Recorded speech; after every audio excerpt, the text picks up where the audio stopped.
Hello, if you're watching this, you're probably interested in knowing exactly how to install a TekPin end pin.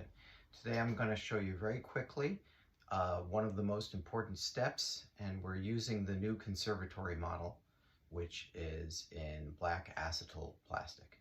Let me just grab the camera here.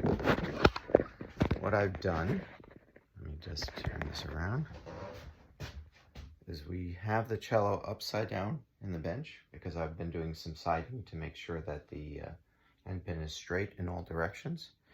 The bridge is marked with this piece of tape here, and also the sound post position's been marked with this mark right over here in pencil. The sound post bottom has been marked as well inside the instrument.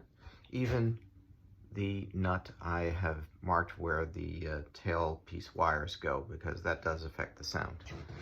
And I'd like to bring it back to this client without any changes because they like the way the cello sounds. So hopefully you can see this. I'm going to get as close as possible, but on this side you should have the shorter of the two distances. And let me just grab some glasses. Sorry for the motion around here. But yeah, that ought to show it.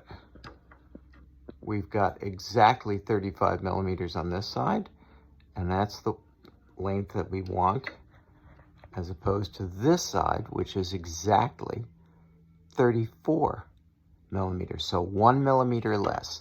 That means when I fit this cone, which is going to get cut here eventually, that this side will be 1 millimeter closer. So this is going to contact here first. That makes for a great installation. The instrument will be very stable when it's played. The end pin will not rock.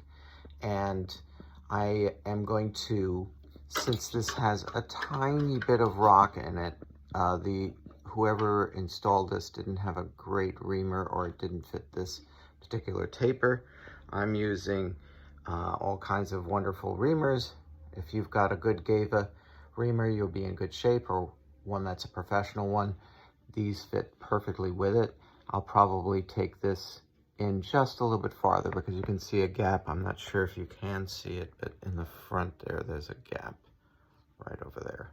Or actually, that's towards the back of the cello. And we want no gaps. We want this thing to really fit. The next step after this would be to scribe this with a scribe or sharp instrument here without hurting the varnish. You go all the way around. You'll cut that line about 1 millimeter towards the high side.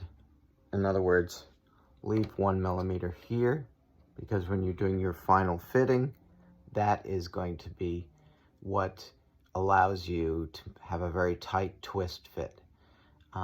That's basically it. If you're a luthier and you know what you're doing, this is basically all you need to know. All right.